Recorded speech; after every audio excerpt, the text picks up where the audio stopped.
Bismillahirrahmanirrahim. Assalamualaikum warahmatullahi wabarakatuh. Kita bersyukur kepada Allah Subhanahu wa Ta'ala atas kesempatan dan kesehatan yang diberikan kepada kita untuk mengikuti perkuliahan pada pagi hari ini untuk membahas tentang alat ukur sifat datar. Alat ukur sifat datar ini banyak digunakan untuk membuat profil memanjang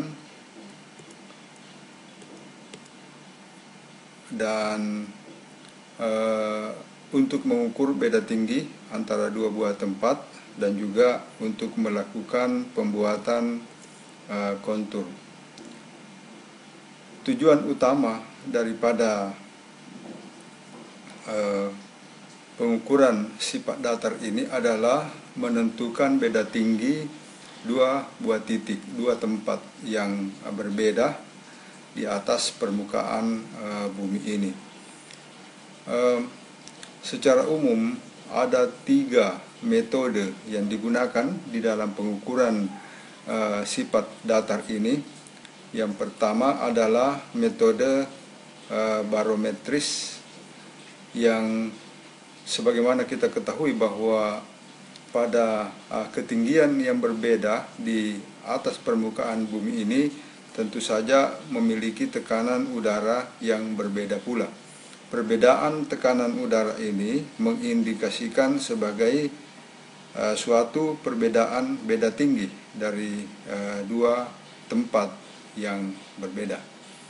Kemudian metode yang ketiga adalah metode matematik atau dikenal dengan metode trigonometris, yang mana dilakukan dengan menjabarkannya secara matematik atau secara trigonometris dari dua tempat yang berbeda. Kemudian yang modern banyak digunakan untuk mengukur sifat datar adalah metode penyipat datar. Dikenal dengan metode penyipat datar ini yang menggunakan alat ukur water pass. Kemudian kita juga bisa menggunakan theodolit, kemudian kompas, dan global positioning system atau disingkat dengan GPS. Pembahasan kita pada kesempatan ini adalah bagaimana menggunakan water pass sebagai suatu alat ukur untuk penyipat datar. Ada 3 metode pengukuran yang dapat dilakukan pada pengukuran dengan menggunakan water pass. Yang pertama adalah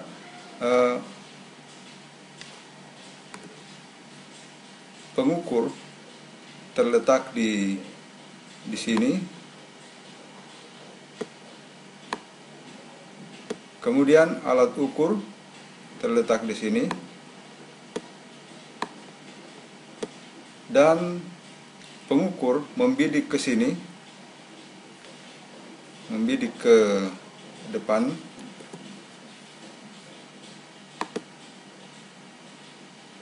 Dengan melakukan pembacaan apa yang tertera di dalam alat ukur sifat datar. Kemudian ini adalah rambu ukur. Ini bagian ini adalah rambu ukur, di mana pengukur bisa membaca skala yang terbaca. Itu metode pengukuran yang pertama.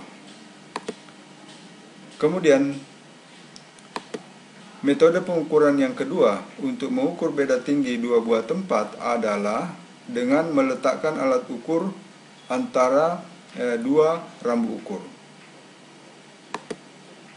Kemudian pengukur membidik ke depan. Ini disebut sebagai pengukuran ke muka. Ini adalah pengukuran ke muka. Setelah selesai melakukan pembacaan ke depan, pengukur memutar alat ukur ini tanpa memindahkan posisinya. Kemudian dia berpindah posisi melakukan pembidikan. Jadi dia hanya memutar alat ini dan melakukan pembidikan, dan rambu ukur yang terbaca disebut sebagai pengukuran ke belakang. Dan metode ini paling banyak digunakan di dalam pembuatan profil memanjang. Misalnya profil memanjang itu digunakan untuk keperluan pemasangan pipa, kemudian pembuatan saluran irigasi, pembuatan jalan usaha tani misalnya. Itu metode pengukuran yang kedua. Kemudian manakala metode pengukuran yang kedua ini tidak memungkinkan untuk dilakukan, maka pengukuran beda tinggi atau penyipat datar dapat dilakukan dengan metode ini. Jadi dua rambu ukur diletakkan di depan dan alat ukur terletak antara pengukur dan rambu ukur yang dua ini. Selanjutnya, pengukur membidik ke depan dengan melakukan pembacaan rambu ukur yang terletak paling depan. Ini disebut sebagai pengukuran ke muka. Selanjutnya, setelah selesai melakukan pengukuran ke muka, tentu saja ini harus dipindahkan supaya tidak menghalangi pembacaan rambu ukur yang kedua. Dan selanjutnya, melakukan pembidikan ke rambu ukur atau bak ukur yang kedua, ini disebut sebagai pembacaan ke belakang. Di dalam penyipat datar, tentu saja kita akan membuat profil memanjang sebagaimana saya katakan tadi bahwa profil memanjang ini digunakan untuk pemasangan pipa, pembuatan jalan, farm road, kemudian pemasangan saluran, pembuatan saluran, konstruksi saluran. Bagaimana cara membuat profil memanjang ini? Yang pertama, kita menggunakan pengukuran yang kedua tadi. Kalau tidak memungkinkan, kita menggunakan metode pengukuran yang ketiga. Jadi pengukur pertama-tama ada di sini dan melakukan pembidikan ke muka. Ini disebut sebagai pengukuran ke muka. Kemudian selanjutnya dia berpindah ke sini, pengukur, dan melakukan pembidikan ke belakang. Setelah selesai melakukan pembacaan, maka bak ukur 1 yang dianggap sebagai pengukuran ke belakang itu harus dipindahkan ke depan. Jadi ini bergerak ke sini. Jadi posisi bak ukur yang kedua tadi ini ditetapkan, kemudian alat ukur dipindahkan ke sini. Dan selanjutnya membidik ke muka dan setelah selesai membidik ke belakang. Bak ukur ini pindah ke sini lagi, pindah ke sini. Ini tetap alat ukur dipindahkan ke sini.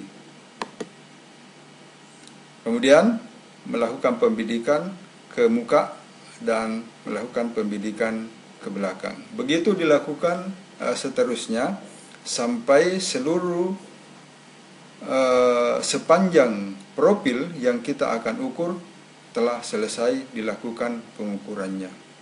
Kemudian kita melakukan perhitungan dengan untuk selisih beda tinggi pada pengukuran pertama adalah pengukuran hasil pembacaan pengukuran ke belakang dan dikurangi dengan pembacaan ke muka. Yang kedua juga B2 kurang M2, T3, B3 kurang M3 dan seterusnya. Dan selisih beda tinggi antara tempat yang pertama dengan tempat yang terakhir adalah sigma atau jumlah keseluruhan hasil ke belakang, pengukuran ke belakang dikurangi dengan sigma atau jumlah pengukuran ke muka. Di dalam pengukuran profil memanjang kita menghadapi ada kesalahan yang terjadi, dan untuk menghindari atau meminimalkan kesalahan ini maka dilakukan pengukuran pergi dan pulang. Jadi setelah melakukan pengukuran pergi tadi, kemudian dibalikkan lagi, dilakukan pengukuran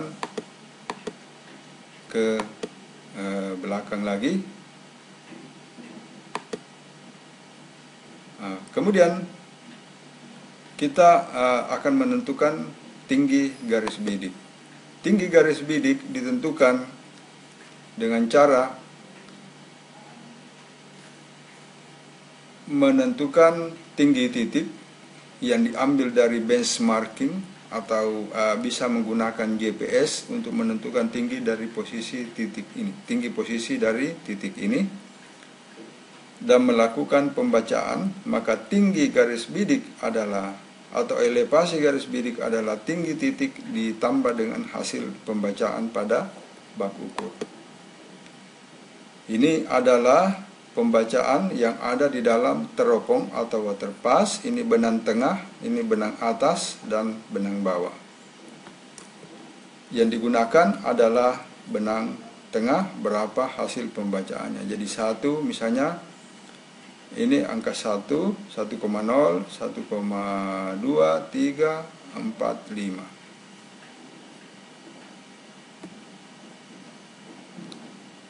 Kemudian, pemrosesan data tinggi.